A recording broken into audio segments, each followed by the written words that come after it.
Hello students, देखो chemical kinetics में हम पढ़ चुके हैं factors affecting rate of reaction, जिसमें कंसंट्रेशन का प्रभाव, टेम्परेचर का प्रभाव, कैटलिस्ट का प्रभाव और साथ ही साथ सरफेस एरिया बढ़ने पर या घटने पर क्या प्रभाव पड़ते हैं, ये सब हम बात कर चुके हैं। ये बड़ा इंपॉर्टेंट पोर्शन था।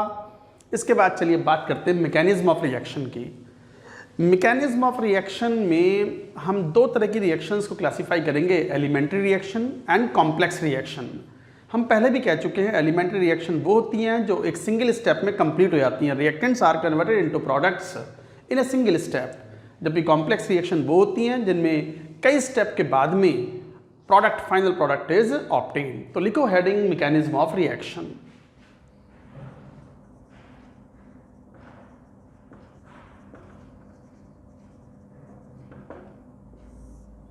Mechanism of reaction. Mechanism of reaction का मतलब कोई रिएक्शन हो रही है, इसका मतलब क्या है? Products are converting, reactants are converting into products.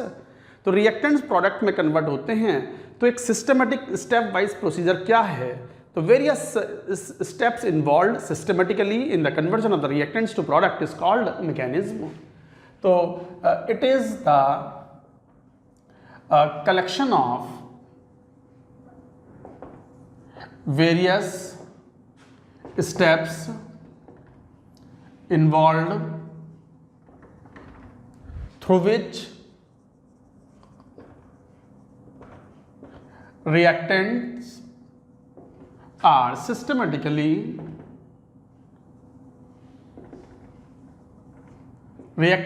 systematically converted into products.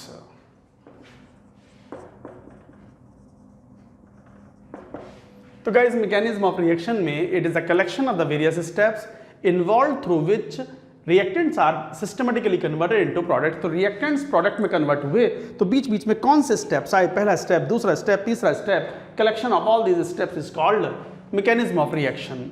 With respect to the mechanism of reaction, दो तरह की रिएक्शंस होती हैं, एलिमेंट्री और सिंपल रिएक्शन।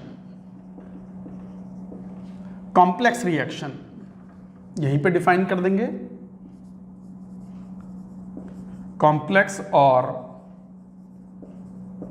Composite reaction. वो नाम से ही मालूम पड़ता है, कंप्लीट्स इन single step,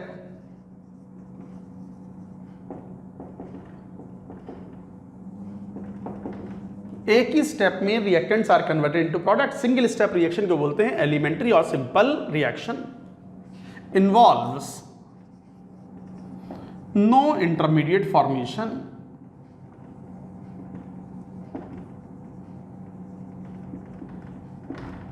involves no intermediate formation, कोई इंटरमीडिएट फॉर्मेशन नहीं होता, तो it involves no intermediate formation. इसे बोलते हैं एलिमेंट्री रिएक्शन। और एलिमेंट्री रिएक्शन के लिए molecularity of elementary reaction is equal to order of reaction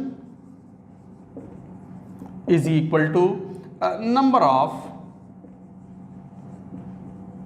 reactants molecules या summation of the stoichiometric coefficient of the elementary reaction, sum of stoichiometric coefficient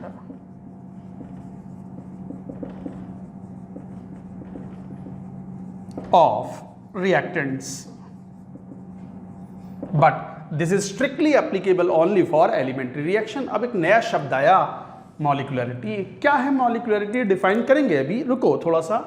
तो elementary reaction वो जो एक ही step में कंप्लीट हों, इसके अंदर कोई इंटरमीडिएट फॉर्मेशन नहीं होता, और इनका ग्राफ कुछ ऐसा होगा, जैसे मान लो ये पोटेंशियल एनर्जी है और ये मान लो फॉर रिएक्शन कोऑर्डिनेट्स हैं, मान लो प्रोग्रेस ऑफ रिएक्शन की बात कर रहे हैं,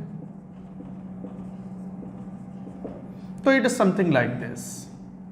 बस ये ट्रांजिशन स्टेट बन गया, नो इंटरमीडिएट, ये रिएक्टेंट, ये प्रोडक्ट्स, नो इंटरमीडिएट फॉर्मेशन। ये था, this was all about elementary reaction. कोई इंटरमीडिएट फॉर्मेशन नहीं है, एक ही स्टेप में reactants are converted into product via the formation of the hypothetical state called transition state.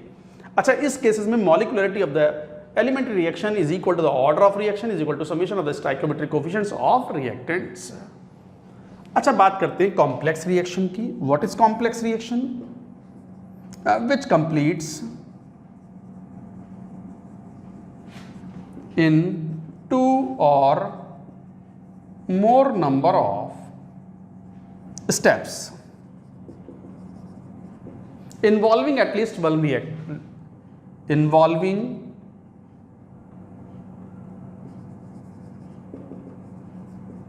at least one intermediate. कम से कम एक इंटरमीडिएट इन्वॉल्व जरूर होता है. And the graph would be like this. Potential energy and this is progress of reaction.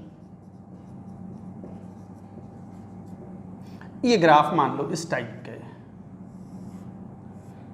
ये हो गया reactant, ये हो गए प्रोडक्ट, ये ट्रांजिशन TS1, ये transition state TS2 and this is intermediate.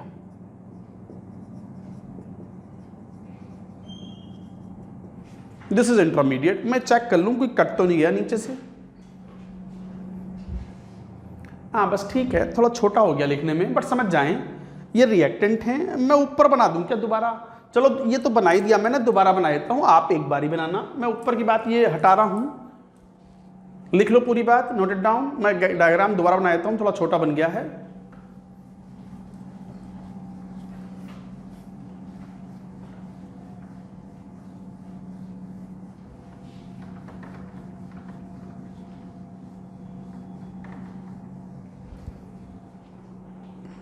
इस डायग्राम को दोबारा बनाएं तो it is like this. Potential energy, progress of reaction and like this.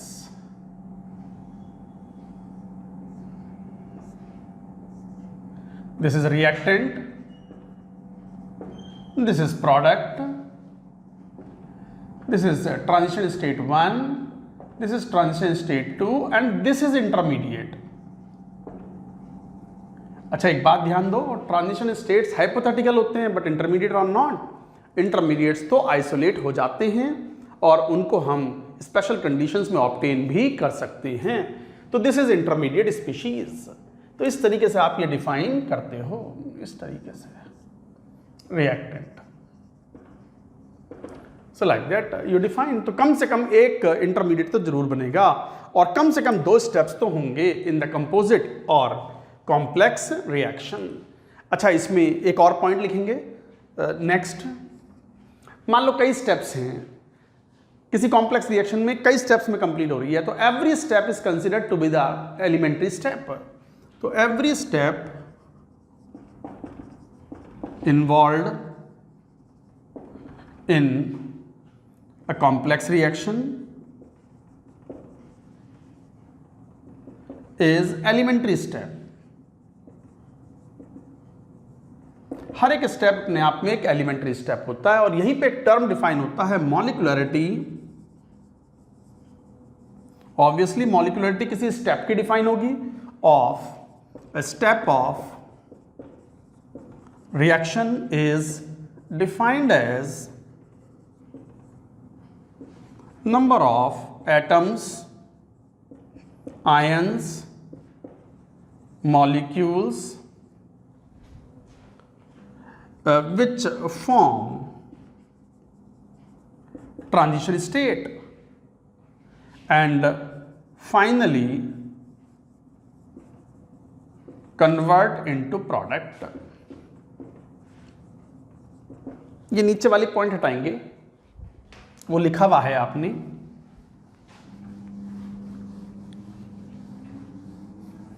सुनो क्या बात कही जा रही है. मॉलिक्युलरिटी किसी स्टेप की, हर स्टेप की मॉलिक्युलरिटी अलग अलग हो सकती है. Elementary molecularity of the overall reaction का कोई सेंस नहीं है कॉम्प्लेक्स रिएक्शन के केस में, क्योंकि फर्स्ट स्टेप की मॉलिक्युलरिटी 1 हो सकती है, सेकंड स्टेप की 2 हो सकती है. तो there is no sense of talking about the molecularity of the overall reaction. तो मॉलिक्युलरिटी इंडिविजुअल स्टेप्स की डिफाइन हो सकती है. And what is molecularity? Molecularity of a step of reaction is defined as the number of atoms और ions और molecules which form transition state and finally convert into product. तो number of reactant molecules which collide and form the transition state and finally convert to the product.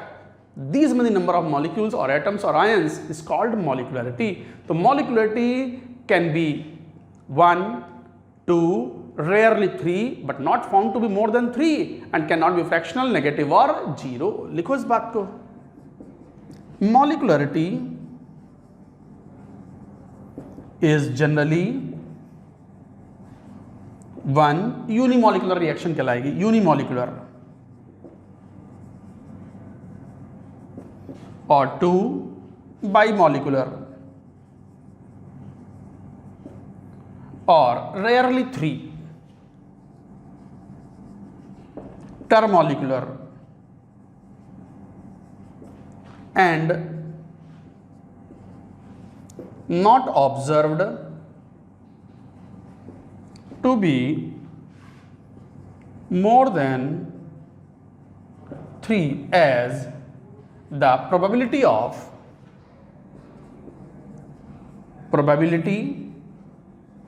or chances of 4 or more molecules colliding simultaneously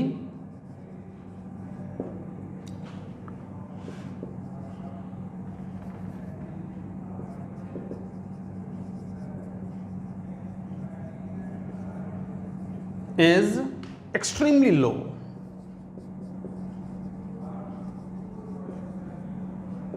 सुनो क्या बात कही गई, जरा देखो क्या कह रहे हैं ये.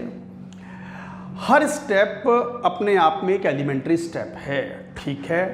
मॉलिक्यूलरिटी किसी स्टेप की डिफाइन होगी, ओवरऑल रिएक्शन की मॉलिक्यूलरिटी का कोई सेंस नहीं बनता, और हर स्टेप की मॉलिक्यूलरिटी अलग अलग हो सकती है. And what is molecularity?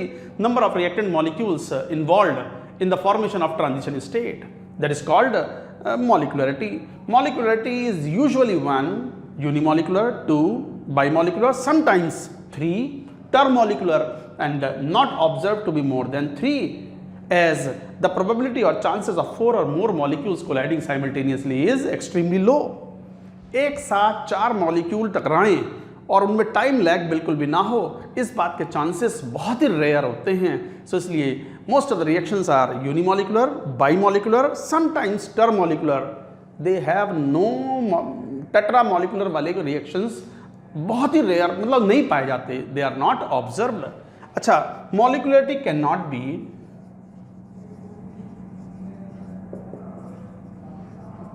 can't be 0 or negative or fractional. It cannot be 0, negative or fractional. It has to be a number like 1, 2 और 3. बस ये 3 पॉसिबिलिटी हैं मॉलिक्यूलरिटी की, और molecularity overall reaction, complex reaction के लिए डिफाइन नहीं होती. तो ये बात याद रखने वाली है, ये याद रखें. जैसे एग्जांपल्स की बात करते हैं, let us take some examples.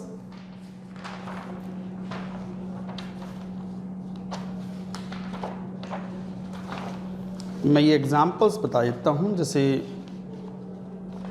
हाँ, बिल्कुल, जैसे यूनिमोलिकुलर रिएक्शंस के जो कॉमन एग्जांपल होते हैं वो रीअरेंजमेंट एंड डिसोसिएशन और डिकम्पोजिशन.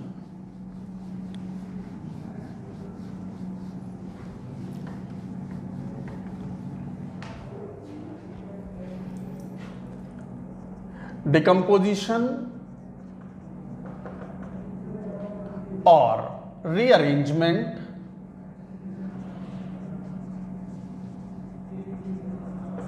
डिकम्पोजिशन ऑफ रीअरेंजमेंट, सही से लिख देते हैं,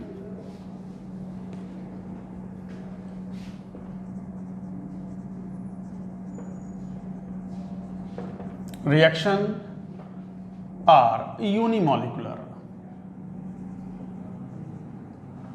जैसे एग्जांपल, मान लो एक कंटेनर में ओजोन गैस भरी हुई है. ये मान लो हीलियम गैस और भर दी साथ में. हमने एक कंटेनर ले लिया जिसमें ओजोन का डिकम्पोजिशन हो रहा है और हीलियम गैस के साथ टकराया और ओजोन गैस एनर्जाइज्ड होगा. This is called energised molecule, क्योंकि जब कोलिजन होता है साथ में हीलियम है ये. तो ये गैसेस स्टेप्स में ओजोन हीलियम के साथ टकराया, हीलियम ने some of the energy is lost to ozone, ozone is energised molecule और हीलियम की एनर्जी घट गई। अब ये हो गई bimolecular step.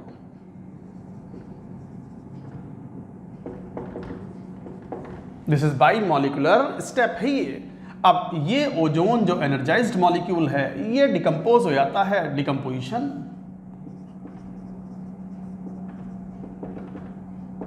O2 plus O में, एंड दिस इज यूनिमॉलिक्यूलर।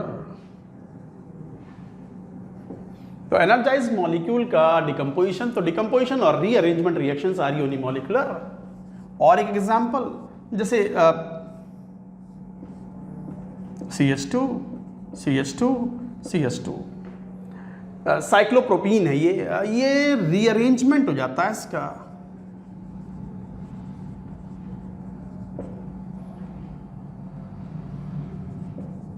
और रीअरेंजमेंट के बाद it forms CH3 CH double bond CH2, ये प्रोडक्ट बना। सो ये भी एक यूनिमॉलिक्यूलर स्टेप है।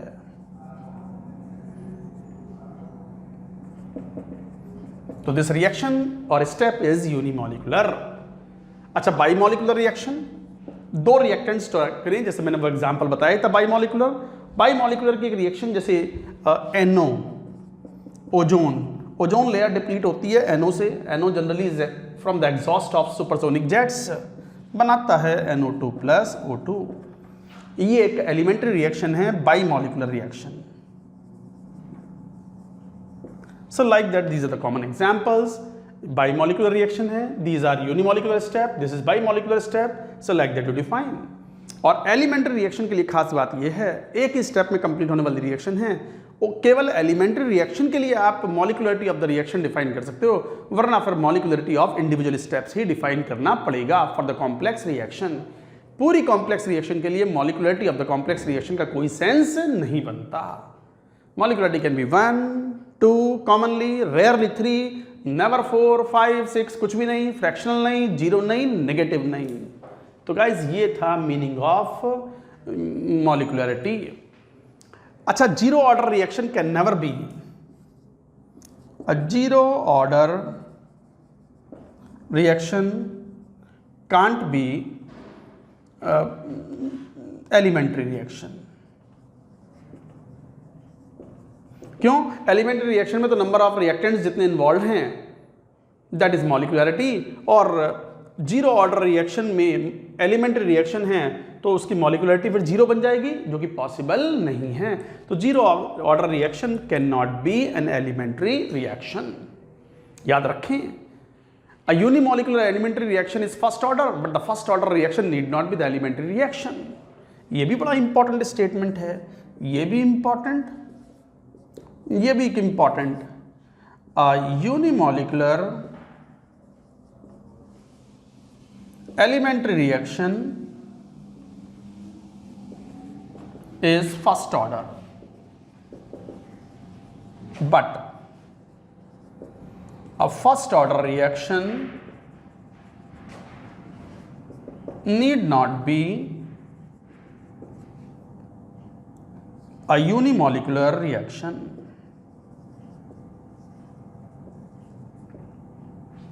जरूरी नहीं है यूनिमॉलिक्यूलर एलिमेंट्री रिएक्शन है, एलिमेंट्री बोलते ही यूनिमॉलिक्यूलर है तो मॉलिक्यूलरिटी और ऑर्डर बराबर हो गया, तो unimolecular reaction is first order, but a first order reaction need not be the elementary reaction. तो क्या पॉइंट था इंपॉर्टेंट?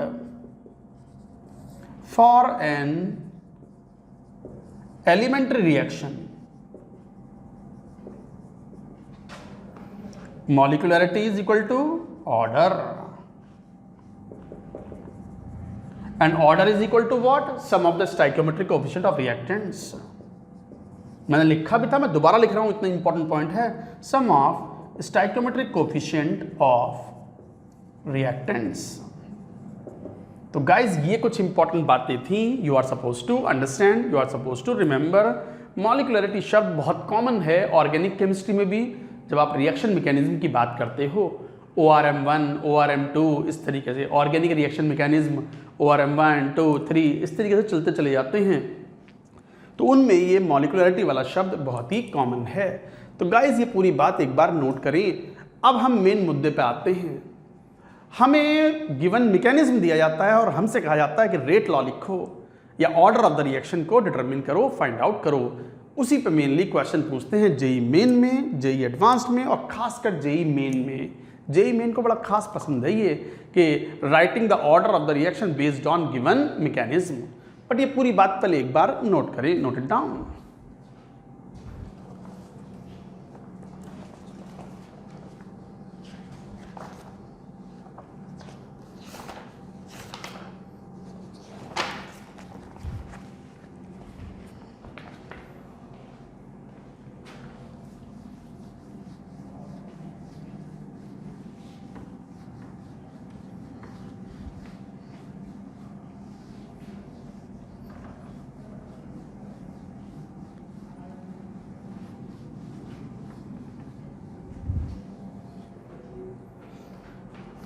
हेडिंग लिखो डिटर्मिनेशन ऑफ।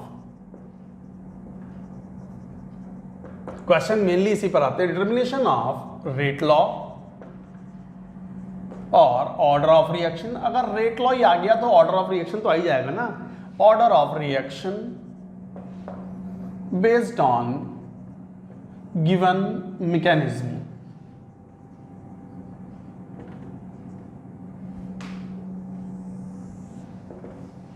तो determination of the rate law और order of reaction based on given mechanism.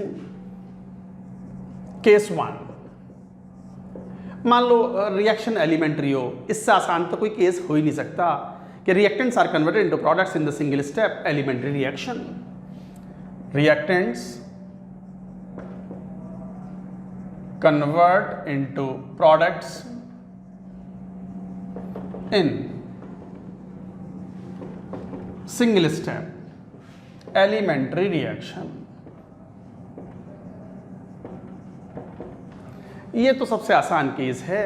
तो फिर तो क्या यही एलिमेंट्री है, यही रेट डिटरमिनिंग स्टेप है। भाई एक ही तो स्टेप है और वही रेट डिटरमिनिंग स्टेप है। Slow step is considered to be the rate determining step. तो जैसे मान लो एग्जांपल है, मैंने बताया भी था NO plus ozone, depletion of the ozone layer by NO। NO is coming from the exhaust of supersonic jets. तो ये NO2 बनाता है प्लस O2 बनाता है। ये एक एलिमेंट्री रिएक्शन है। मान लो K is the rate constant. Single step reaction है, एलिमेंट्री रिएक्शन। तो एलिमेंट्री रिएक्शन यही RDS हो गया। RDS मतलब rate determining step.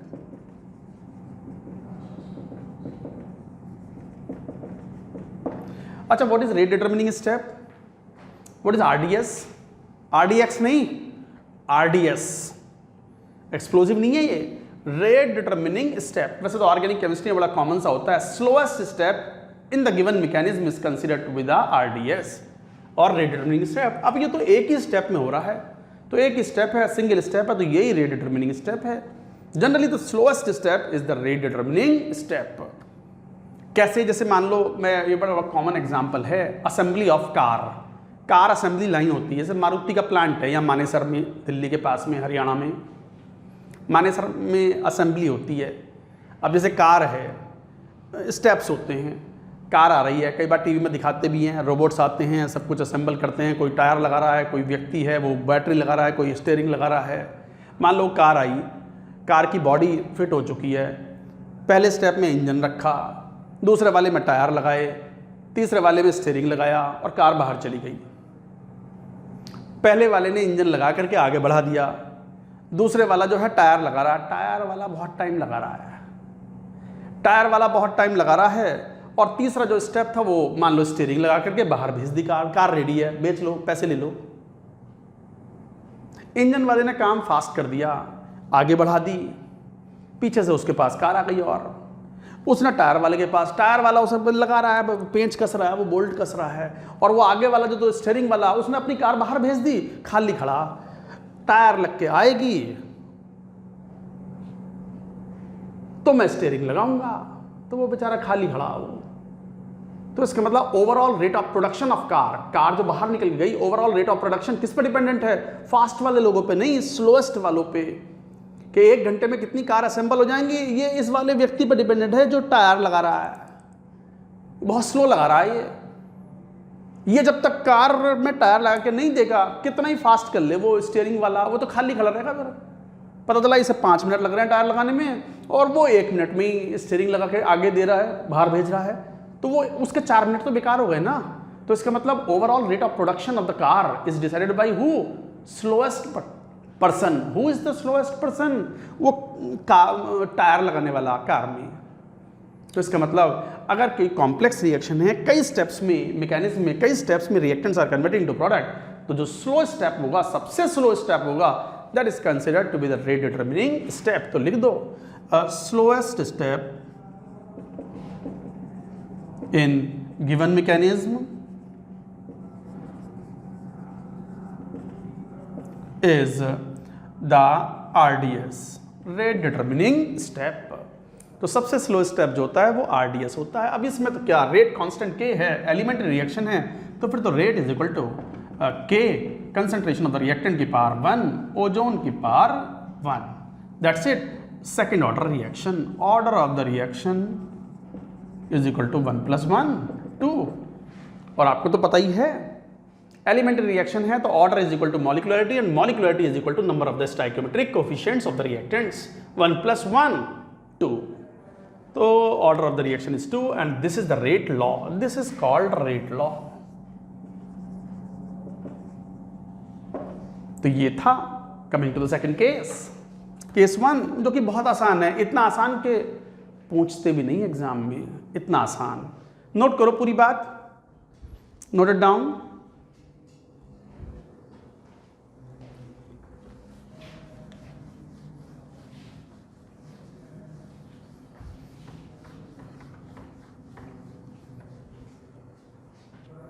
Now, case 2. In case 2, मान लो reactant convert into product in more than one step and one of the steps is slow. If reactants convert into products in more than one step and first step is slow। जैसे example, तो ये भी बड़ा आसान case होता है, जैसे NO2 + F2। मान लो K1 is the rate constant for this step, बना NO2F + F and this is slow. साथ में ये फिर F + NO2 rate constant K2 NO2F, ये फास्ट है। ओवरऑल रिएक्शन क्या हो गई? ओवरऑल रिएक्शन इज ये F से ये F कैंसिल आउट हो जाता है and NO2 2 NO2 + F2 2 NO2F, ये बन गया। ये है ओवरऑल रिएक्शन। तो इसमें स्लो स्टेप है तो यही RDS हुआ भैया, रेट डिटरमिनिंग स्टेप, और इसी के बेसिस पर रेट लिखा जाएगा। तो RDS के बेसिस पर अगर रेट लिखोगे तो rate of reaction is equal to क्या बोलोगे? K1 into concentration of the reactant की पावर 1 F2 की पावर 1, बस यही है। So what is the order of reaction? Order of reaction is 2। So guys, इस तरीके से आप कह सकते हो ये थी ऑर्डर ऑफ रिएक्शन। तो order of reaction is 2। Note करें, ये था केस 2। हालांकि बड़ा आसान केस है, इस पे भी क्वेश्चन यूजुअली कम आते हैं। Third and fourth steps are और cases are most important. Coming to the case 3, note करें इसको।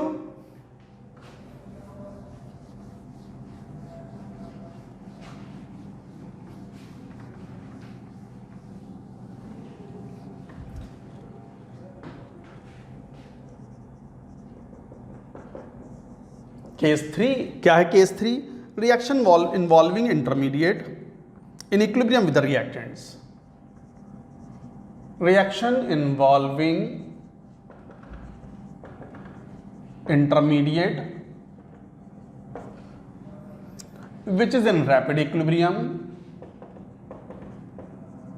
रैपिड मतलब fast equilibrium with reactants. With reactants. जैसे क्या एग्जांपल लेते हैं, मान लो कोई रिएक्शन है 2NO प्लस O2 2NO2 और इसका गिवन मैकेनिज्म क्या है?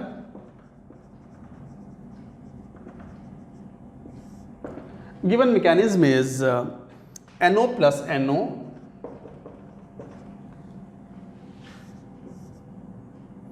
K1 ये K2 N2O2, this is fast equilibrium.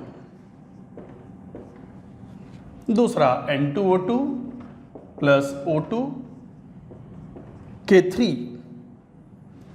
2NO2, this is slow step. मान लो ये है गाइस, दिस इज इंपॉर्टेंट, ये केस बहुत इंपॉर्टेंट है। आप दो केसेस पढ़ेंगे, केस 3 एंड केस 4, दोनों इंपॉर्टेंट होंगे। रिएक्शन इन्वॉल्विंग इंटरमीडिएट, ये what is intermediate substance? Intermediate substance वो है जो किसी स्टेप में बना और किसी अगले स्टेप में खर्च भी हो गया, ना तो शुरू में लिया गया था और ना एंड में हमें ऑब्टेन हुआ।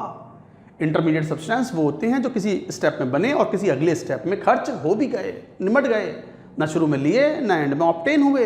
और कौन है इंटरमीडिएट? ये है इंटरमीडिएट, मैंने अंडरलाइन कर दिया, दिस इज इंटरमीडिएट।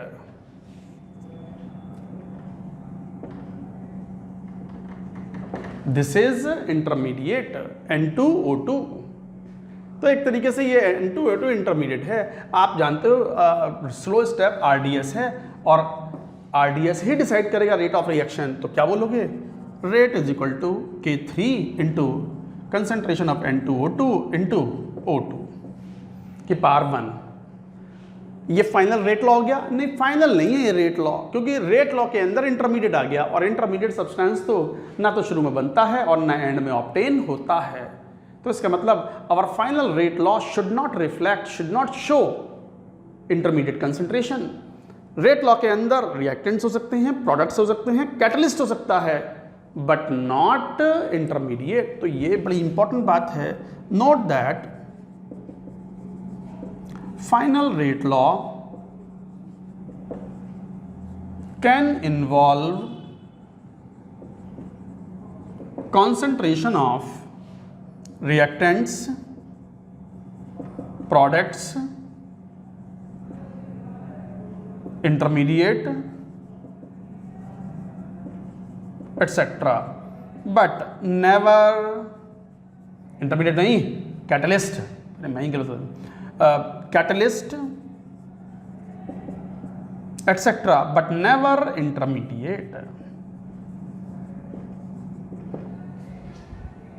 के अंदर कंसंट्रेशन ऑफ रिएक्टेंट्स आ सकती हैं, प्रोडक्ट्स आ सकती हैं, कैटलिस्ट आ सकते हैं, इंटरमीडिएट नहीं आएगा। तो इंटरमीडिएट शुड नॉट अप्लाई। तो ये इक्वेशन नंबर 1 हो गई, इसमें तो इंटरमीडिएट आ गया, हटाओ। N2O2 कहां से हटाओगे? ये फास्ट इक्विलिब्रियम है, ये इक्विलिब्रियम एस्टैब्लिश्ड है और इक्विलिब्रियम कांस्टेंट क्या होता है? K1 मतलब फॉरवर्ड रिएक्शन का rate constant KF upon K2। K2 क्या है? बैकवर्ड रिएक्शन का रेट कांस्टेंट। तो साफ दिखता है कि K equilibrium is nothing but K1 upon K2, equilibrium constant for the forward reaction, this is rate constant for the forward and rate constant for the backward reaction, and this is equal to what? N2O2 product की concentration upon NO की concentration का square. तो यहां से N2O2 की concentration अगर निकालो तो क्या आ गई? K1 upon K2 into NO का स्क्वायर।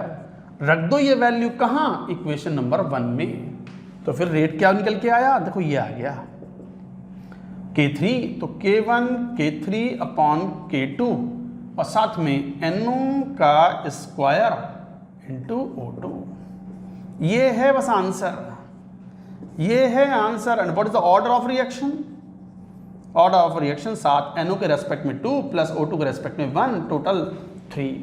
तो गाइस ये था ऑर्डर ऑफ द रिएक्शन 3। ये था केस 3 के ऐसी रिएक्शंस जो कि कॉम्प्लेक्स हैं, एक से ज़्यादा स्टेप्स इन्वॉल्व हैं। बता सकते हो इसमें कितने स्टेप्स इन्वॉल्व हैं?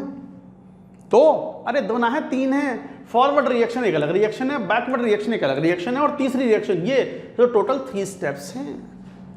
Total 3 steps involve in this reaction. तो 3 स्टेप्स की रिएक्शन है तो कॉम्प्लेक्स रिएक्शन हो गई। और ऐसी रिएक्शन जिसमें intermediate substance is in equilibrium with reactants rapidly, fast equilibrium है विद रिएक्टेंट्स, ऐसे केसेस को we solve like this is an important case. ये क्वेश्चन अपने आप में एक इंपॉर्टेंट क्वेश्चन है, क्वेश्चन ही तो है, मैंने एग्जाम्पल लेके बात की, नोट करिए इस सबको। चलिए हम मूव करते हैं टू द फोर्थ केस। हम मैकेनिज्म पढ़ रहे हैं, हमने 3 केसेस पढ़ लिए, fourth case, third and fourth cases are more important. तो लिखो केस 4।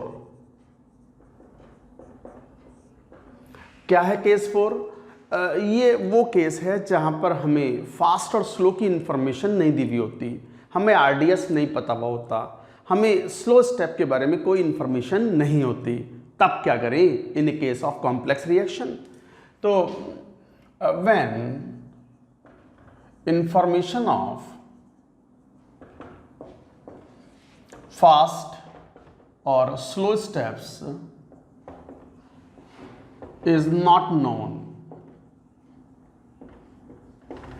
तो फिर हम करते हैं steady state approximation. Steady state approximation, SSA, steady state approximation. Steady state approximation करते हैं। What is this approximation? अभी समझते हैं बात को। मैं एक डायग्राम बनाता हूं, इससे समझाने की कोशिश करते हैं। मान लो ये कंसंट्रेशन ऑफ इंटरमीडिएट है and this is time. This would be like this. So for most of the reaction time,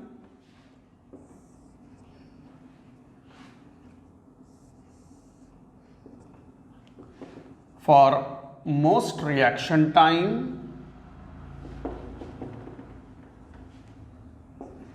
except in beginning and at end,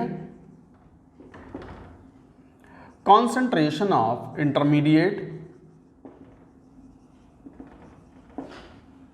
is constant as the rate of all the steps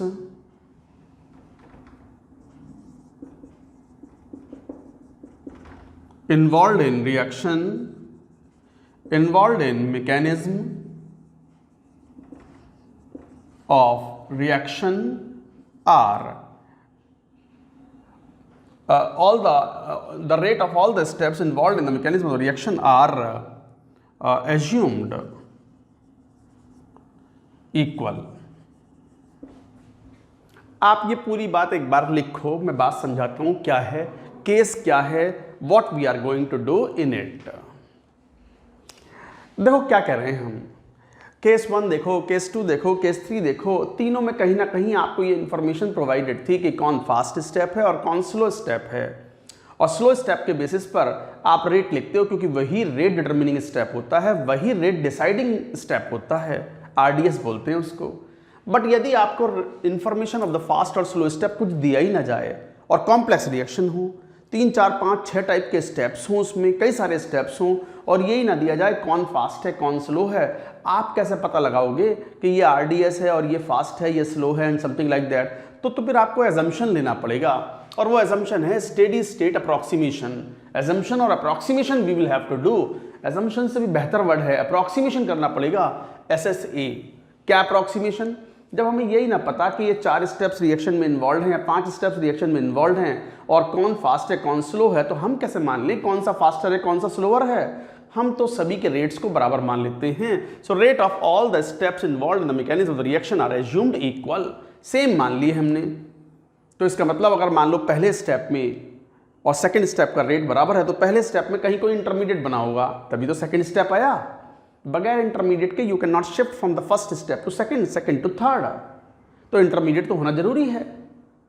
तो मान लो पहला step, दूसरा step, तीसरा step मान लो same rate से चल रहे हैं, तो पहले स्टेप में अगर जो इंटरमीडिएट की कंसंट्रेशन बनी है, प्रोडक्ट बना है, इंटरमीडिएट बना है, और अगले स्टेप का भी रेट सेम है, पहले स्टेप में वो प्रोडक्ट है और दूसरे स्टेप में वो रिएक्टेंट है, तो इसका मतलब जिस रेट से वो बन रहा है उस रेट से वो खर्च भी हो रहा होगा। कौन? इंटरमीडिएट। इसका मतलब for most reaction time except in the beginning, NING, हाँ ठीक है, बिगनिंग और end at end, concentration of intermediate is constant. फिर सुन लो, 4 स्टेप्स इन्वॉल्व हैं, चारों का रेट सेम मान लिया। पहले स्टेप में कोई इंटरमीडिएट बना प्रोडक्ट में, तो किसी अगले स्टेप में खर्च हो गया ना।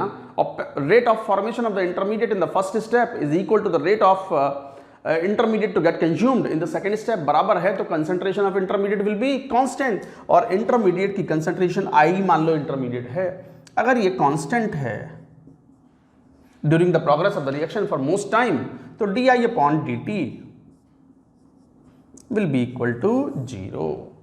तो D I upon D T intermediate की कंसेंट्रेशन का first differential will be 0 if intermediate is constant, where I is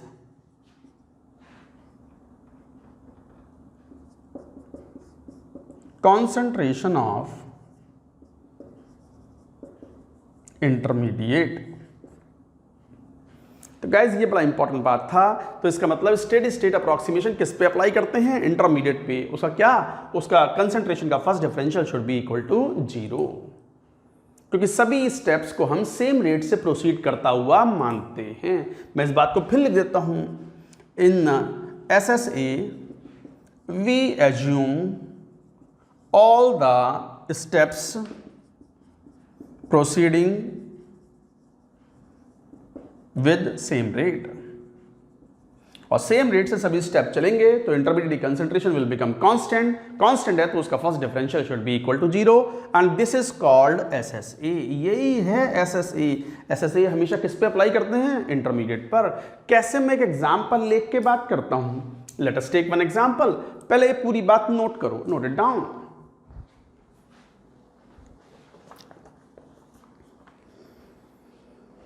ये एग्जाम्पल क्वेश्चन ही है और बड़ा इंपॉर्टेंट क्वेश्चन भी है ये।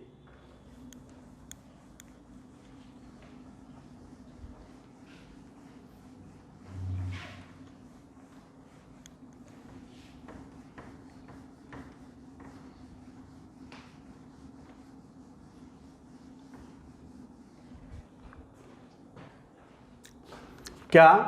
गिवन रिएक्शन, मान लो ओवरऑल रिएक्शन दी हुई है 2N2O5 4NO2 plus O2। Mechanism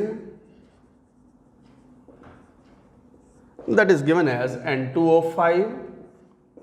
ये एक रिवर्सिबल रिएक्शन है K1, ये KR, R stands for reverse reaction. अब ठीक है KR दिया हुआ है, K2 भी हो सकता था, K1 KR, this is NO2 plus NO3, NO3 plus NO2, K2, NO plus NO2 plus O2, NO3 plus NO2 and the rate constant is K3। ये है, आपको बताना है, ये गिवन मैकेनिज्म है और आपको बताना है रेट लॉ क्या होगा। जरा ध्यान से देखो, ये क्वेश्चन ही है एक तरीके से। दिस इज क्वेश्चन ही मान लो, एग्जाम्पल कम क्वेश्चन। कहीं ना लिखा क्वेश्चन है कौन फास्ट है कौन स्लो है, कहीं से मालूम नहीं पड़ पा रहा। और how many steps are involve in total? 4 steps हैं, 3 मत काउंट करना। रिवर्सिबल रिएक्शन में एक फॉरवर्ड रिएक्शन अलग होती है, बैकवर्ड रिएक्शन अलग होती है। तो 2 रिएक्शन तो यहाँ हो गई, तीसरी और चौथी 4 रिएक्शंस हैं और कहीं फास्ट और स्लो की इंफॉर्मेशन नहीं है। तो बगैर SSA के आप क्वेश्चन सॉल्व नहीं कर पाओगे। हमें नहीं पता कौन स्लो है कौन फास्ट है, तो फिर सभी स्टेप्स को हम सेम रेट से चलता हुआ मानेंगे। अच्छा, ध्यान दो, मान लो इसको सॉल्व कर रहे हैं और हमें रेट ऑफ रिएक्शन लिखना है, तो किसी रिएक्टेंट या प्रोडक्ट के टर्म्स में लिखते हैं। मान लो चलो यही वाले रिएक्शन के, मान लो ये इक्वेशन नंबर 1 है, ये 2 है, 1 2 3 छोड़ो हटाओ, इसके बेसिस पे लिख लो जरा। तो कैसे लिखें? DO2 अपॉन DT, ये रेट ही तो है, रेट ऑफ रिएक्शन या rate of formation of O2। तो rate of formation of O2 would be equal to what?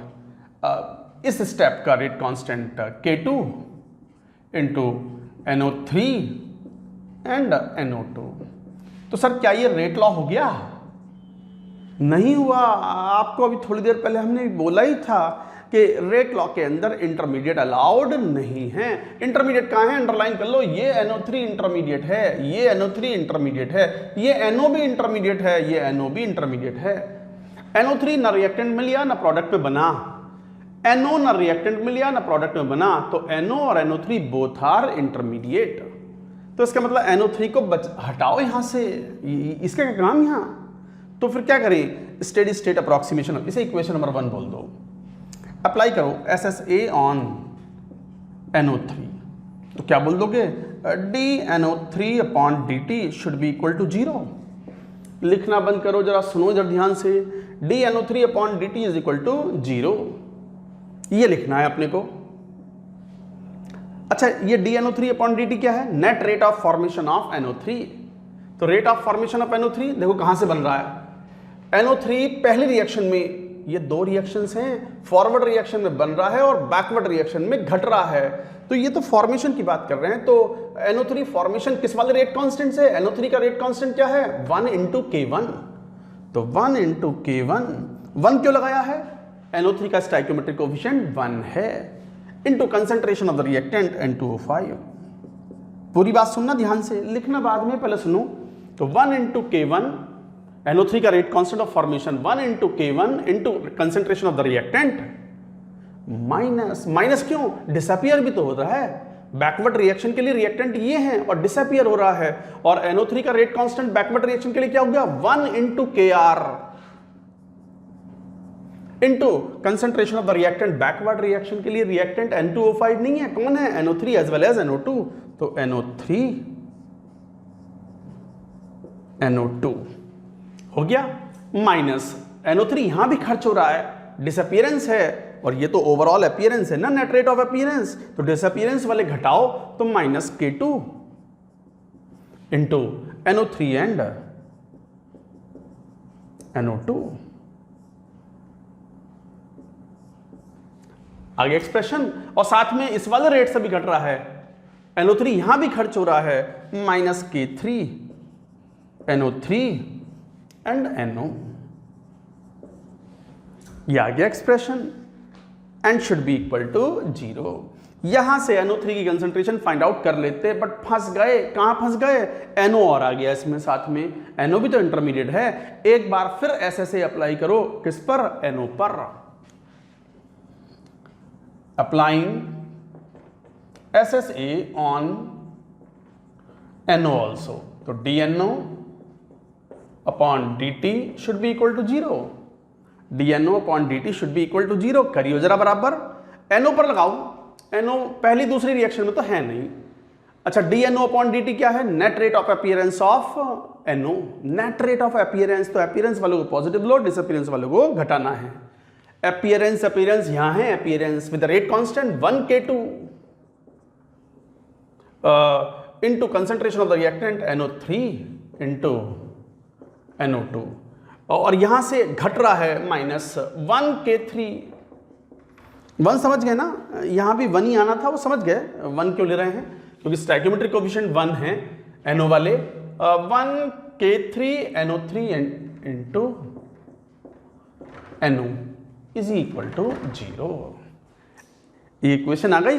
जरा एक काम करो, हमें NO हटाना था, NO यहां है, इस पूरे की वैल्यू हटा लो, ये पूरा ही उठा करके यहां रख दो।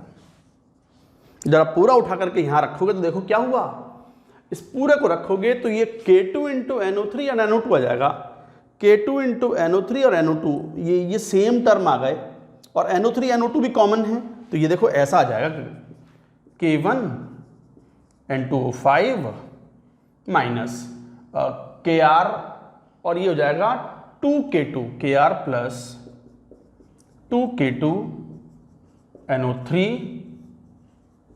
NO2 is equal to 0।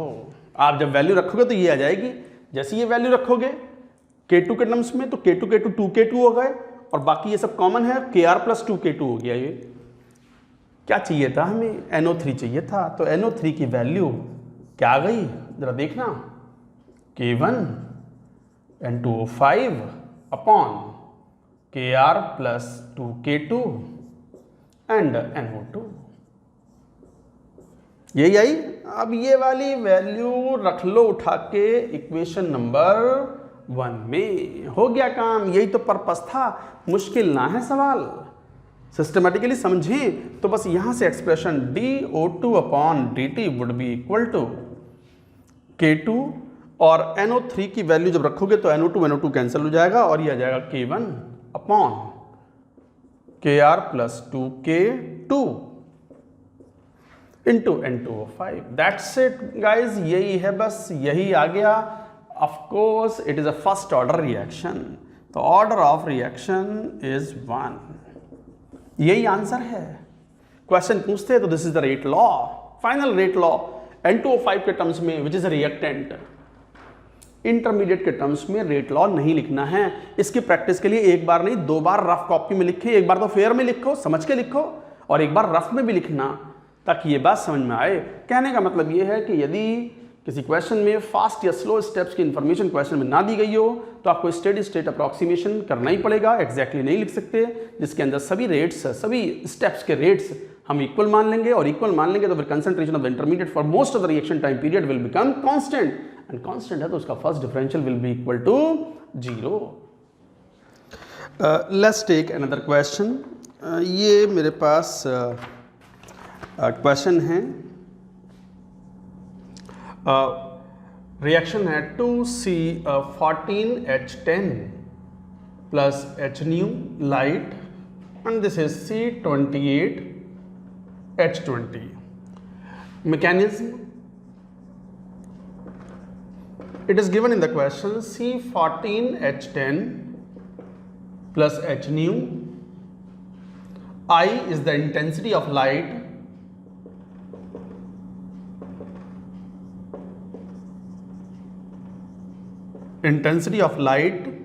and C14H10 star ये एक एनर्जाइज्ड मॉलिक्यूल हुआ।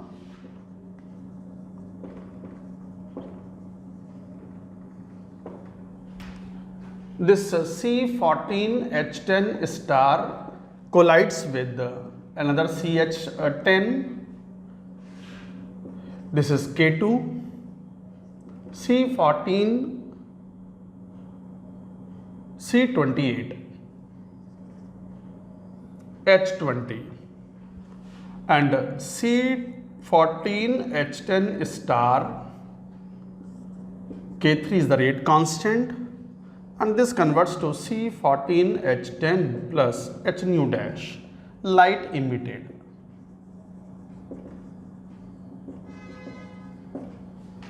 Light emitted. Show that क्या d of C28H20 upon dt is equal to I into C14H10 upon C14H10 plus K3 upon K2, ये प्रूव करना है। देखो भाई बच्चों, ये है क्वेश्चन, और ये एक इंपॉर्टेंट, वेरी इंपॉर्टेंट क्वेश्चन है। आईआईटी में एक कॉन्सेप्ट आया हुआ भी है, ये फोटोकेमिकल रिएक्शन है। फोटोकेमिकल रिएक्शंस मतलब रिएक्शंस इनिशिएटेड बाय लाइट। तो फोटोकेमिकल रिएक्शंस के लिए खास बात है, वो आपको याद नहीं होगा तो क्वेश्चन सॉल्व नहीं होगा। जैसे ये वाली फोटोकेमिकल रिएक्शन है, ये फोटोकेमिकल नहीं है, ये तो केमिल्यूमिनेसेंस है। केमिल्यूमिनेसेंस, किसी केमिकल रिएक्शन में अगर लाइट इमिट आउट हो रही है, so that is called chemiluminescence. Luminescence मतलब रोशनी निकलना, केमी मतलब केमिकल रिएक्शन द्वारा। तो ये फोटोकेमिकल रिएक्शन नहीं है। फोटोकेमिकल रिएक्शन वो होती है which is initiated by photons और लाइट। तो this is photochemical reaction.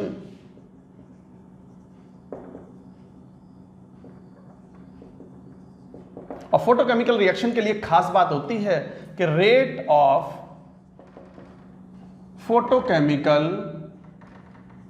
Reaction is equal to intensity of absorbed light।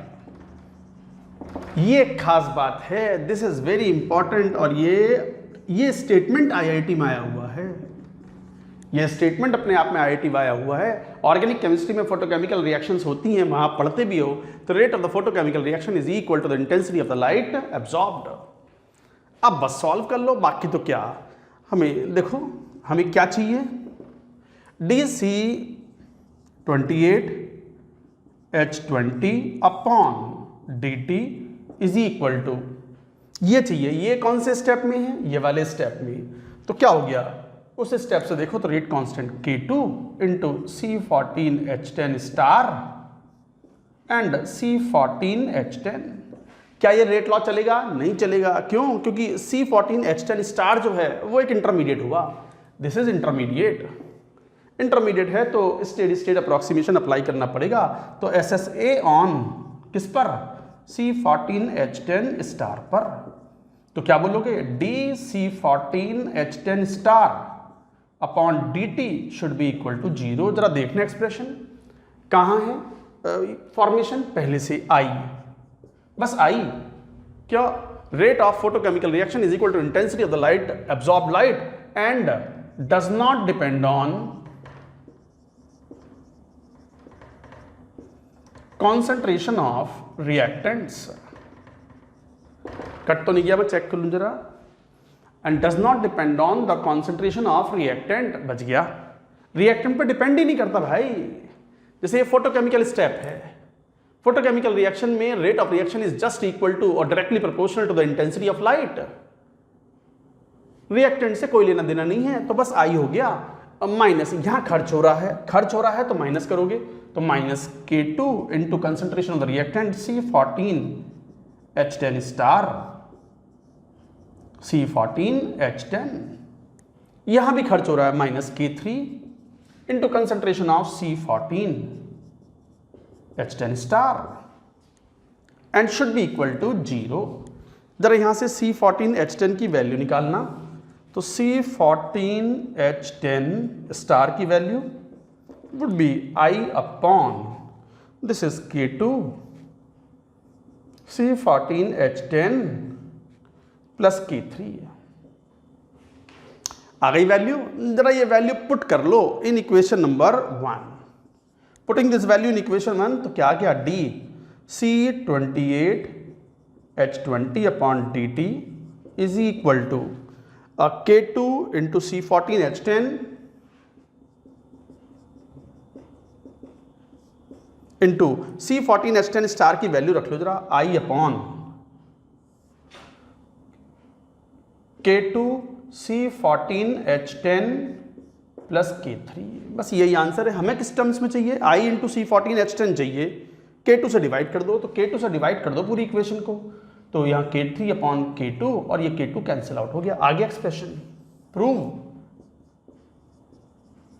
So this is proved, so this is proven. तो K3 अपॉन K2 ये expression आ गया। Ultimately कहीं कुछ नहीं दिया हुआ, कौन फास्ट कौन स्लो, तो आपको क्या अप्लाई करना पड़ा? Steady state approximation. तो गाइज ये 4 केसेस थे। क्वेश्चन मेनली इसके ऊपर आते हैं, खासकर जेई मेन में क्वेश्चन खूब आते हैं, एडवांस में भी आ सकते हैं, मेन में ज़्यादा पूछे जाते हैं based on mechanism. Slow step is the RDS, और स्लो स्टेप्स कुछ ना दिए जाएं और कॉम्प्लेक्स रिएक्शन की नेचर हो तो फिर स्टेडी स्टेट अप्रॉक्सीमेशन अप्लाई करना होगा, so that you will get your final rate law, और वहां से आप ऑर्डर ऑफ रिएक्शन कमेंट कर सकते हो। अच्छा, जरूरी नहीं है कि रेट लॉ से हम ऑर्डर बता ही पाएं। जैसे ये कॉम्प्लेक्स टाइप की अजीब सी रिएक्शन हो गई, तो under these conditions we can not define order for such reaction. Under specific conditions it could be done. तो गाइज ये था क्वेश्चन, ये था mechanism. Important part of the chapter is over. अब थोड़ा सा पोर्शन हम लेने वाले हैं some complicated first order reactions. ये सब नोट करें। जैसा कि मैंने कहा अभी, let us talk about some complicated first order reactions. ये रिलेटिवली कम इंपॉर्टेंट होते हैं, बट फिर भी एक बार जेई में क्वेश्चन आया हुआ है पैरेलल रिएक्शन के ऊपर, तो लिखो सम कॉम्प्लिकेटेड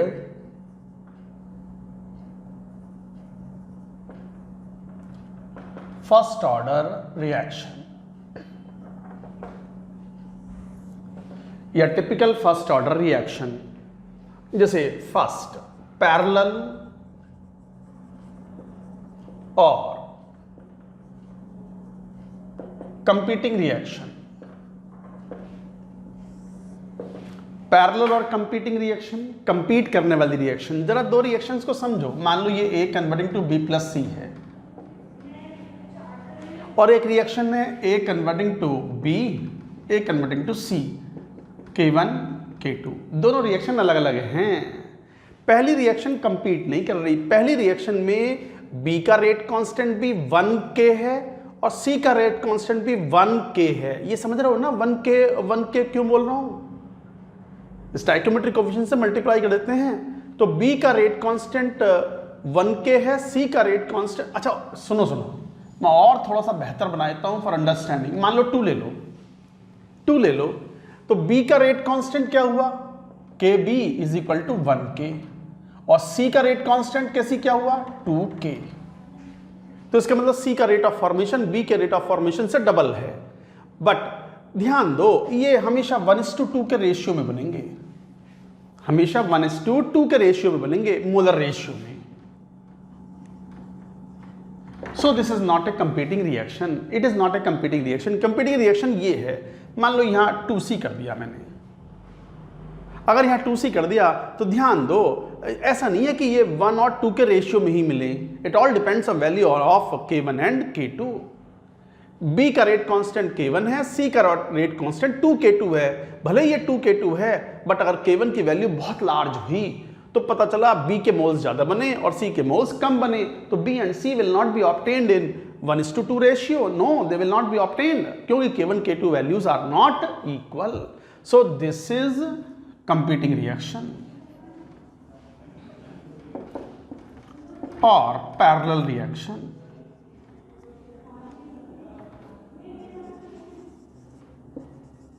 कंपीटिंग रिएक्शन और पैरेलल रिएक्शन। तो गाइज ये थी कंपीटिंग और parallel reaction. Parallel reactions, parallel decay, first order, हम फर्स्ट ऑर्डर की ही बात कर रहे हैं और ये रेडियो एक्टिविटी में ऑब्जर्व होते हैं। ऑब्जर्व्ड इन रेडियो एक्टिविटी, कई बार न्यूक्लियस है किसी रेडियो एक्टिव एलिमेंट का, simultaneously it decays alpha particle, beta particle simultaneously, के इलेक्ट्रॉन कैप्चर। तो इस तरीके से अगर वो डिके करता है तो साइमल्टेनियसली हम उसका स्टडी कर सकते हैं बाय फर्स्ट ऑर्डर काइनेटिक्स। तो let us see the formula. मान लो कुछ ऐसा एग्जांपल लिया, A कन्वर्टिंग टू, मान लो MB NC, M and N stoichiometric coefficient, this is the rate constant K1, this is the rate constant K2। मान लो T is equal to 0 पर concentration A है, T time बाद concentration A minus X है। तो ये concentration है। मान लो T टाइम के बाद इसके Y मोल्स बने और इसके Z मोल बने, Y मोल Z मोल, X मोल खर्च हुए हैं A के, इनिशियल मोल A थे। तो अगर इस तरह की सिचुएशन है तो एक बात तो क्लियर है, ध्यान से सुनना, कि M मोल ऑफ B बनते हैं 1 मोल ऑफ A से, तो फिर A कितना खर्च होगा Y मोल बनाने के लिए? तो M mole, since M mole of B is formed from, मान लो 1 mole of A, तो फिर Y मोल बने हैं तो Y मोल कितने A से बने होंगे? तो 1/M into Y, तो Y/M mole of A, right. Similarly यहां Z मोल बने हैं C के, तो Z mole of C is formed from Z/N। Similar तरीके से Z/N मोल ऑफ A। साफ दिखता है कि A मोल थे A के, X मोल खर्च हुए, उसका कुछ हिस्सा गया पहली रिएक्शन में, कुछ हिस्सा गया दूसरी रिएक्शन में। दोनों ही फर्स्ट ऑर्डर हैं, कुछ हिस्सा फर्स्ट ऑर्डर में इतना, दूसरा इतना, तो इसका मतलब पहले ऊपर वाले रिएक्शन में कितना गया? Y/M, और नीचे वाले रिएक्शन में कितना गया? A, Z/N, और खर्च हुआ कितना था? X। तो X is equal to Y/M plus Z/N। अब डिफरेंशिएट कर दो इसको, तो dx/dt टाइम के साथ, M तो कांस्टेंट है 1/M, dy/dt plus 1/N dz/dt। अब जरा एक बात देखना, what is dx/dt? Rate of disappearance of A, तो minus dA/dt is equal to 1/M। What is dy/dt? dy/dt मतलब rate of formation of B, तो dB/dt। Plus 1 upon N, N क्या Z moles बन रहे हैं तो डी अपॉन डी टी। इस तरीके से अब मैं वो राइट साइड वाला ये पोर्शन हटा देता हूं just to tell you this is a simple reaction and this is a competing reaction. इसको नोट करो, नोट इट डाउन।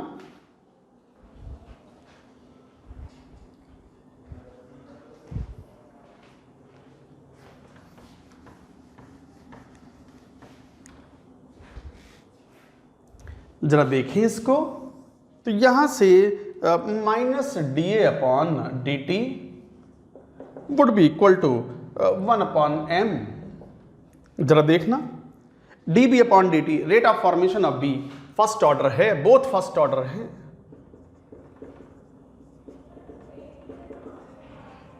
तो D B upon D T कितना हुआ, D B upon D T क्या है, rate of formation of B first order है, तो B का रेट कांस्टेंट बताओ, बी का रेट कांस्टेंट कितना, एम के वन।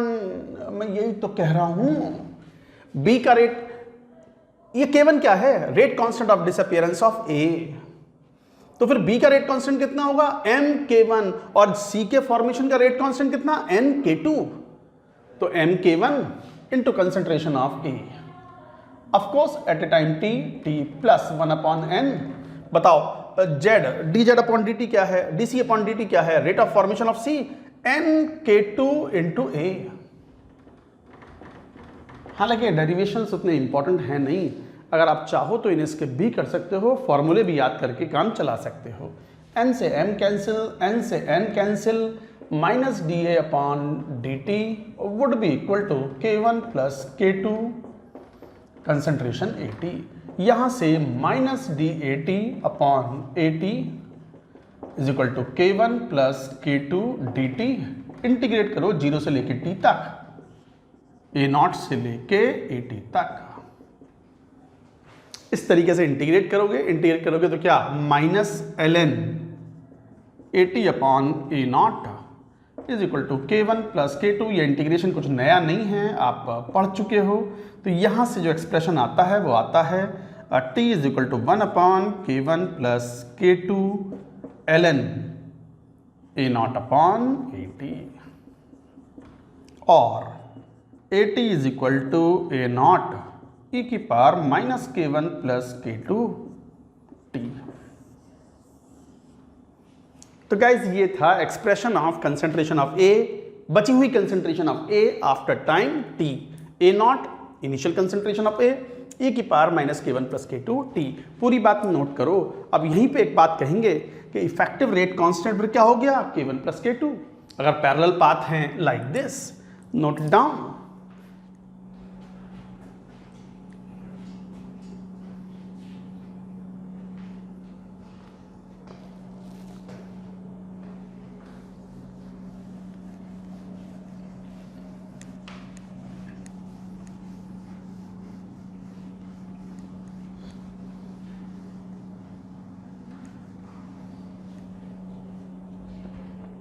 तो effective rate constant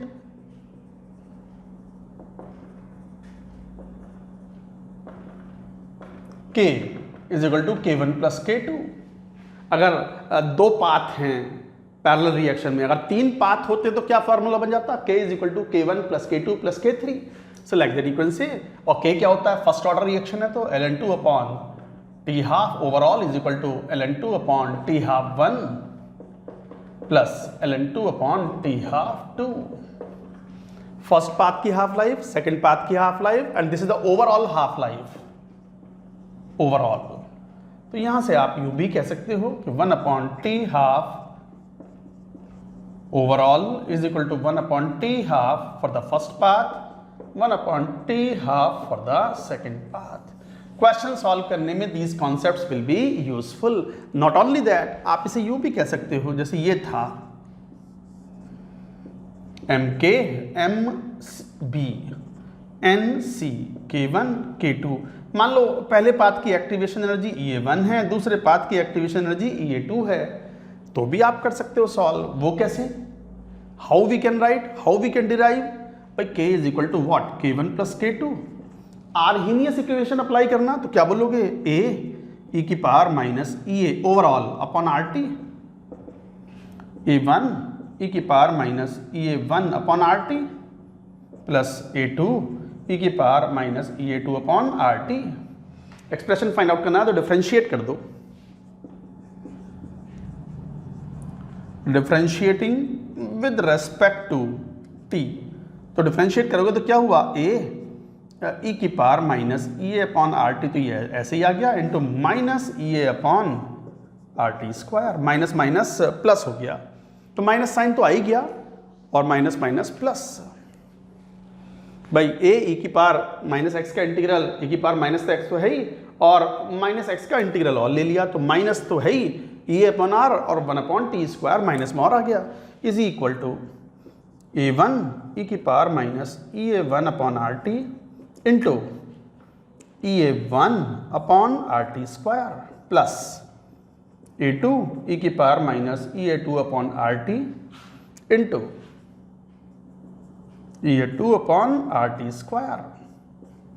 RT square पूरी इक्वेशन से कैंसल्ड आउट, और ये बताओ क्या है, वापस से EA ओवरऑल इंटू EA नहीं, this is K overall into EA is equal to, this is what, K1 EA1 K2 EA2, आ गया formula. Overall activation energy is equal to K1 EA1 K2 EA2 upon K की value K1 plus K2। Guys ये है formula. So this is how you can find out the value of overall activation energy. So this is overall activation energy. Overall activation energy is equal to K1 EA1 plus K2 EA2। अगर मान लो 3 path होते तो एक और term आ जाता, K1 EA1 plus K2 EA2 plus K3 EA3 upon नीचे बोलो क्या, K1 plus K2 plus K3। आप डायरेक्ट फॉर्मूले याद कर लो, डेरिवेशन ऐसे कोई खास इंपॉर्टेंट नहीं है। ये जो कॉम्प्लिकेटेड रिएक्शंस हैं बस ये ओके है, इसमें पैरेलल रिएक्शन ही थोड़ा सा इंपॉर्टेंट है, बाकी जो 2 केसेस और आएंगे, case of reversible reaction first order and sequential decay first order, वो तो बिल्कुल भी इंपॉर्टेंट नहीं है। इनफैक्ट वो कॉमन होते हैं फिजिक्स में, तो फिजिक्स वाले मॉडर्न फिजिक्स में पढ़ाते हैं उस चीज़ को, वहाँ शायद कभी एक आध बार क्वेश्चन आया है जेई में, केमिस्ट्री में तो नहीं पूछते। केमिस्ट्री में बस इसके ऊपर क्वेश्चन एक बार बहुत पहले आया हुआ है, 25 साल पहले टाइप से क्वेश्चन, सब्जेक्टिव क्वेश्चन। तो गाइज ये था। अच्छा, हमने ओवरऑल एक्टिवेशन एनर्जी का एक्सप्रेशन फाइंड आउट कर लिया, ओवरऑल हाफ लाइफ का फाइंड आउट कर लिया, concentration of A after time T find out कर लिया, बी और सी की कंसंट्रेशन भी तो फाइंड आउट कर लें। तो let us find out the expression of the concentration of B and C after time T. पूरी बात नोट करो, नोट इट डाउन।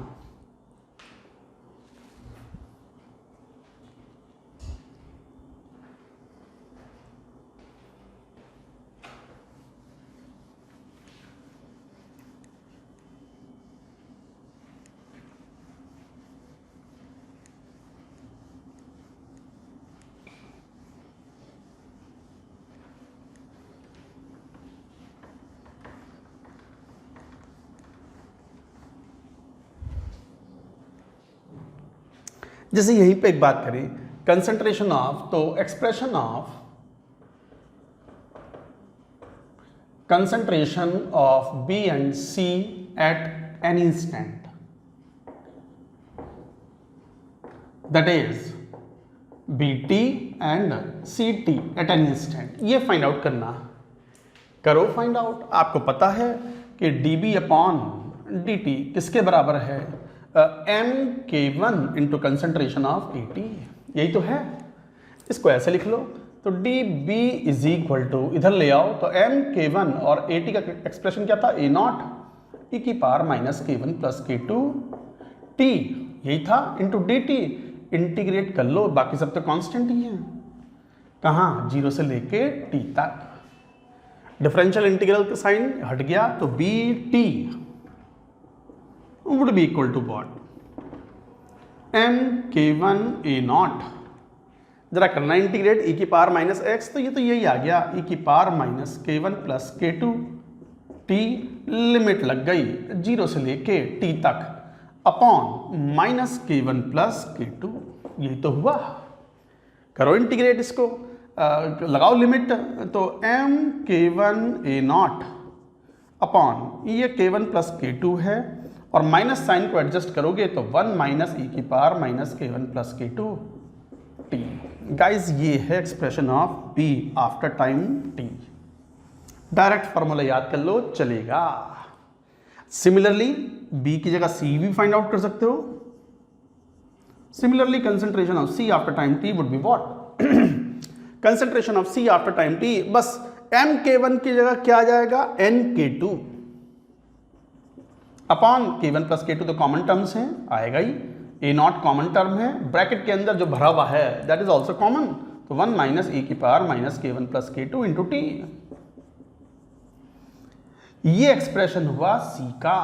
कभी कभी क्वेश्चन में पूछ लेते हैं कि बताओ आफ्टर टाइम t b और c की कंसंट्रेशन का रेशियो क्या होगा।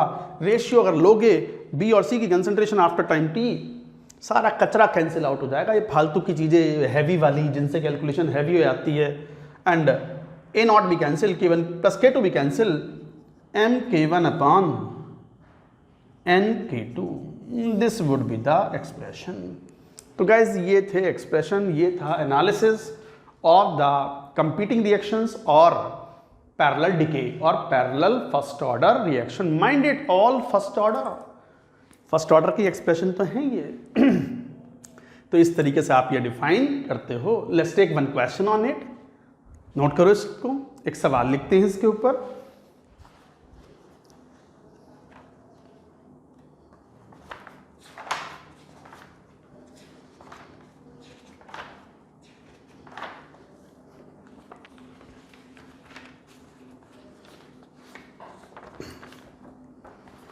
हाँ, मान लो क्वेश्चन कुछ ऐसा हो,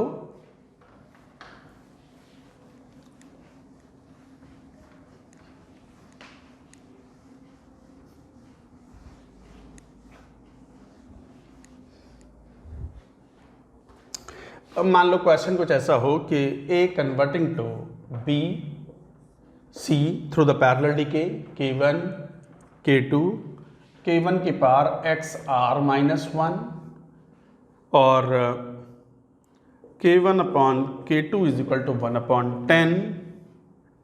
find ratio of concentration of C and A after 1 hour from start। ठीक है, और बस इतना ही पूछा हुआ है, और साथ में ये जो x के टर्म्स में ही आपका आंसर आना चाहिए। जरा देखो, सॉल्व करो, पॉज करो और सॉल्व करो क्वेश्चन को, solve it.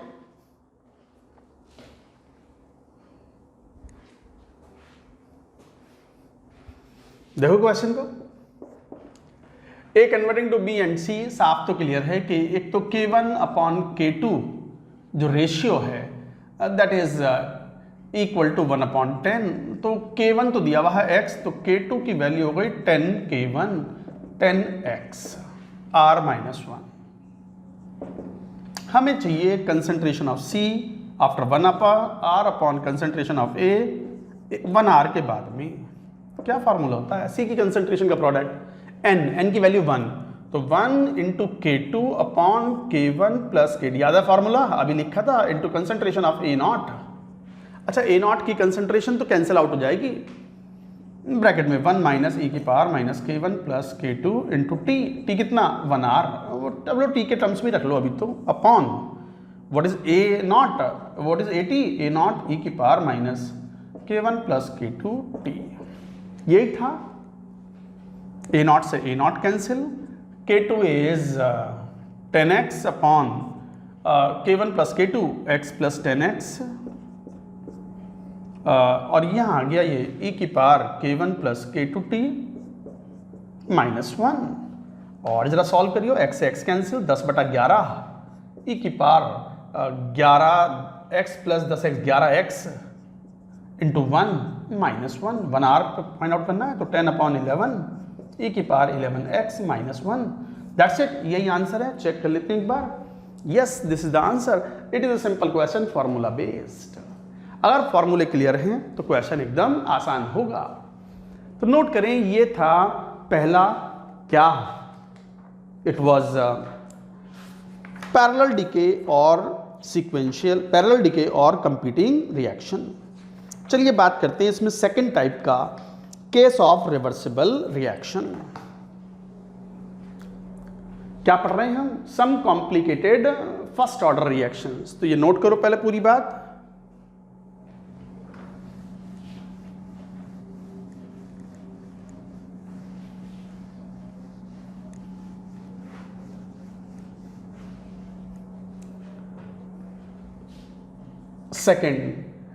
Second is reversible reaction, first order. Of course first order तो हेडिंग में ही था, कोई रिवर्सिबल रिएक्शन है फर्स्ट ऑर्डर, उसको कैसे एनालाइज करें? मान लो ये है A converted to B, K1 is the rate constant for the forward direction, K2 is the rate constant for backward direction. मान लो T इज इक्वल टू 0 पर कंसंट्रेशन ये A ली थी, 0 था, T टाइम बाद इसमें से X खर्च हुआ, ये X बना, और T is equal to T equilibrium आ गया। अच्छा एक बात ध्यान देना, इनफाइनाइट मतलब यहाँ पर 0 मत कर देना रिएक्टेंट की कंसंट्रेशन। रिवर्सिबल रिएक्शन में रिएक्टेंट कभी कंसंट्रेशन 0 नहीं होती, क्योंकि फिर तो एक इक्विलिब्रियम स्टेट आ जाती है। इक्विलिब्रियम स्टेट पर जो खर्च होना था मैक्सिमम हो गया, कितना? XE, E stands for equilibrium. खर्च हुई भी कंसंट्रेशन E पर, E मतलब इक्विलिब्रियम पर, तो ये क्या बन गया? XE। तो ये इस तरीके से आप लिखोगे। तो यहां से जरा एक बात तो कह सकते हो कि K1 अपॉन K2 किसके बराबर होगा? K equilibrium constant which is equal to the concentration of B at equilibrium upon concentration of A at equilibrium. इसमें तो कोई प्रॉब्लम नहीं है, ये तो बहुत आसान सा टर्म है कि equilibrium constant is equal to rate constant for the forward direction and rate constant of the backward direction B upon A equilibrium पर। अच्छा यहां जरा देखियो कितना आ गया? B equilibrium XE upon A minus XE। तो क्या हो गया? A K1 minus K1 XE is equal to K2 XE। तो यहां से एक इक्वेशन आ गई, A K1 is equal to K1 plus K2 into XE, where XE is the खर्च हुई भी concentration of the reactant at equilibrium state. तो this is an important point. आ गई ये बात। अब एक बात लिखो, what is dB upon dt? कई बार कह चुका हूं मैं, B बन भी रहा है और B खर्च भी हो रहा है, और जब इस तरह की स्थिति आती है, ये मैंने कहां बताया था? Growth reaction, first order growth में बताया था। Net rate of formation of B बोलेंगे इसको। सो this is called net rate of formation of B। ये है net rate of formation of B का मतलब rate of formation of B minus rate of disappearance of B।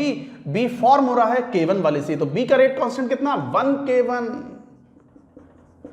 अरे नई बात नहीं है, 1 K1 into concentration of the reactant 80 minus B का डिसअपीयरेंस हो रहा है 1 K2 से, घटा दिया, into concentration of the reactant कौन है इस बार? B है। बैकवर्ड रिएक्शन के लिए B इज द रिएक्टेंट। यही तो इंपॉर्टेंट बातें हैं जो ध्यान रखनी है। तो यहां से अगर देखें तो dBT मतलब B की कंसंट्रेशन, तो dx अपॉन dt हो गया। ये would be equal to K1 into AT is what? A minus X minus K2 into what? X। तो यहां से K1 into A minus K1 plus K2 into X। K1 into A की value यहां से रख लो, रखियो। तो क्या आ गया? dx upon dt would be equal to, रखोगे K1 प्लस K2 तो कॉमन ही आ गया दोनों में, K1 प्लस K2, और ये आ गया XE minus X। Of course XE is greater than X। Equilibrium पर तो मैक्सिमम जितना खर्च होना था हो गया। अब तो एक्सप्रेशन आ जाएगा। डिफरेंशियल इक्वेशन है, same variables on the same side, तो XE minus X and this is equal to K1 plus K2 dt। इंटीग्रेट कर लो भैया, 0 से लेके T लो, T तक, और यहाँ X वेरिएबल है तो X की वैल्यू 0 से लेकर के X तक करो इंटीग्रेट। तो minus ln X minus X और लिमिट लगा देंगे 0 से लेके x तक is equal to k1 plus k2 into T. जब ये वैल्यू पुट करोगे तो वैल्यू आ गई ln कितना माइनस मान लो इधर रख दें तो माइनस लगाई दो ln xc minus x minus ln xe minus को एडजस्ट कर दोगे is equal to k1 plus k2 into T. आ गया फॉर्मूला आपके सामने। तो k1 plus k2 is equal to 1 upon T ln xc upon xc minus x। Guys ये है फॉर्मूला, रिमेंबर द फॉर्मूला। ये है स्टूडेंट्स फॉर्मूला जिससे आप क्वेश्चन सॉल्व कर सकते हो। वेयर x क्या है, टी टाइम बाद खर्च हुई हुई कंसंट्रेशन। व्हाट इज xc, खर्च हुई हुई कंसंट्रेशन एट इक्विलिब्रियम। लिख भी लो, where xc is concentration of reactant spent, reacted at equilibrium. Equilibrium state पर जो खर्च हुई हुई कंसंट्रेशन है वो xe है और x किसी टाइम t पर खर्च हुई हुई कंसंट्रेशन है। दिस इज एक्सप्रेशन, क्वेश्चन में डेटा के हिसाब से अकॉर्डिंगली यू कैन सॉल्व। तो गाइज ये था, but reversible reaction not very important.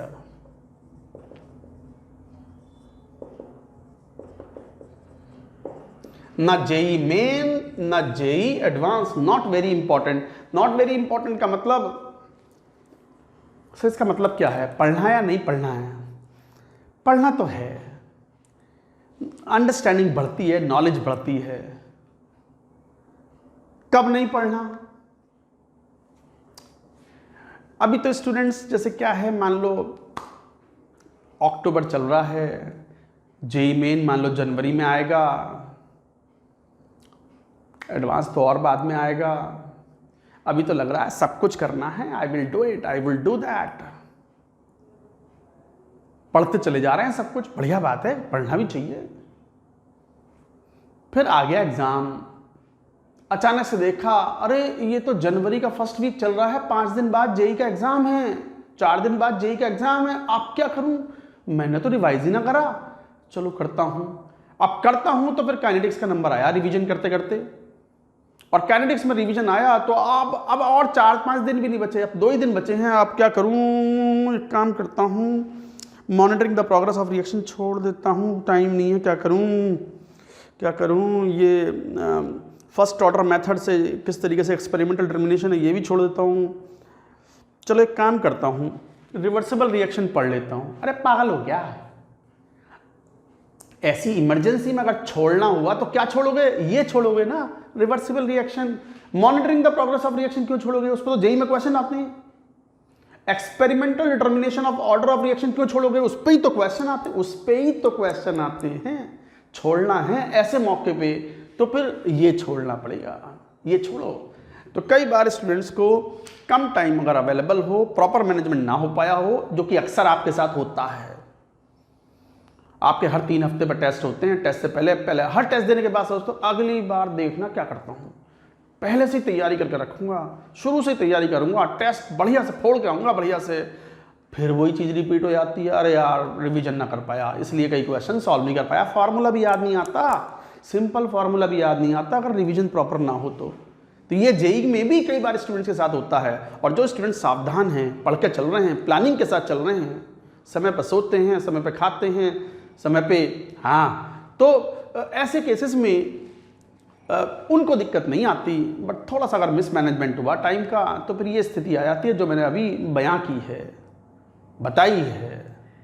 तो ऐसे केस में बच्चा लोग ध्यान दें, अगर छोड़ना हुआ काइनेटिक्स में तो क्या छोड़ोगे? ये छोड़ोगे रिवर्सिबल रिएक्शन। इसके बाद आएगी consecutive decay, all that you will leave. तो गाइज ये कुछ पॉइंट्स थे रिगार्डिंग दिस, ये था रिवर्सिबल रिएक्शन। चलिए आज बस यहीं स्टॉप करते हैं, दैट्स इट फॉर नाउ।